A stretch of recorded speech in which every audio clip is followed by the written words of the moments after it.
1960s erupt in a different kind of explosion. Social upheavals that alter the course of world events more extensively, perhaps, than even the atomic bomb.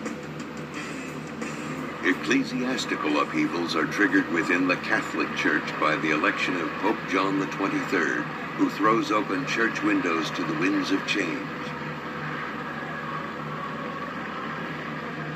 His encyclical Pacem in Terris will address not just Catholics, but all men of goodwill, demonstrating fresh openness to the world.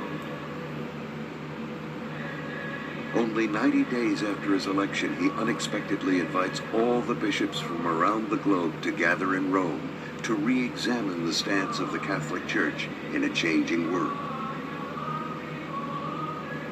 This 21st Ecumenical Council, the first in almost a century, becomes a major news event. Considered one of the most important councils in Catholic Church history, Vatican II saw 2,400 bishops and other prelates in 168 sessions from October 1962. The council produced 16 documents designed to modernize the role of the Church in world affairs. The council would meet in 4 sessions over 4 years. Its crowning document, the Pastoral Constitution on the Church in the Modern World, would address itself without hesitation not only to the sons and daughters of the Church and to all who invoke the name of Christ, but to the whole of humanity.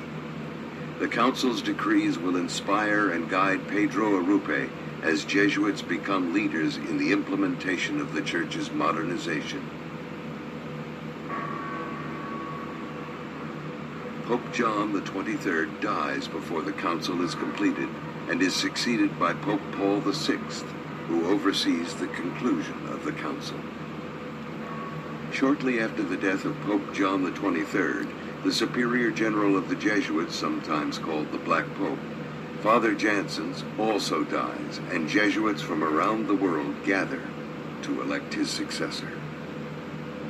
Among the gathering Jesuits was the president of Fordham University, Father Vincent O'Keefe. In 1965, we had what we call a general congregation. This is our highest legislative body in the society. And so it's a meeting of Jesuits from all around the world, Jesuits who are elected in their own province to go to the big meeting in Rome. Immersed in the spirit of the Second Vatican Council, Jesuits face their own challenges of change. Priorities need to be examined. Commitment to justice rises for special consideration. On the third ballot, the General Congregation elects Pedro Arrupe to be their Superior General on May 22, 1965, and goes on to pass wide-ranging reforms. Arrupe will be thrust unprepared into leadership that requires him to transform the ranks of nearly 30,000 Jesuits to address a new world order. To transform the ranks of nearly 30,000 Jesuits to address a new world order. Did you hear that?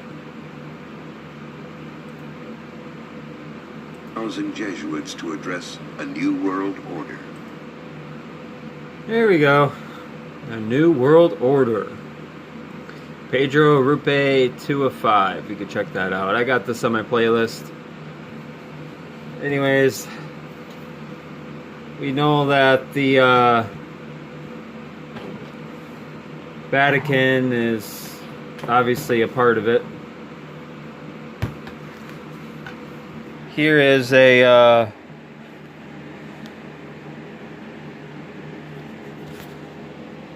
New American Bible, St. Joseph edition. This is a Catholic one.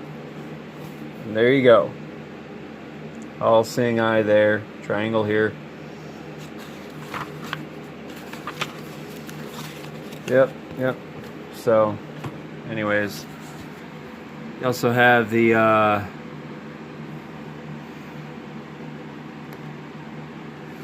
isn't there one where Pope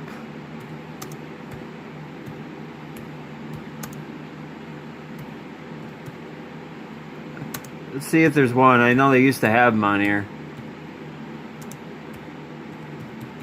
No, Pope Benedict, I believe it's his name, he called for one too.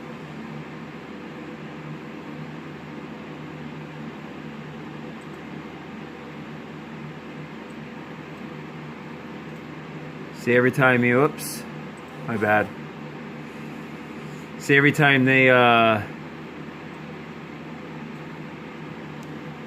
mention New World Order in here, right? You always have signs of Jesus' return.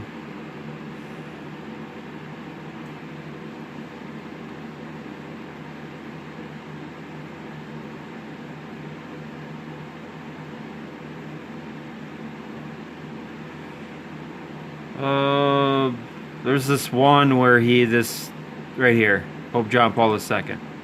And today, as a pilgrim of peace, I have come here to pay homage to Mahatma Gandhi, hero of humanity.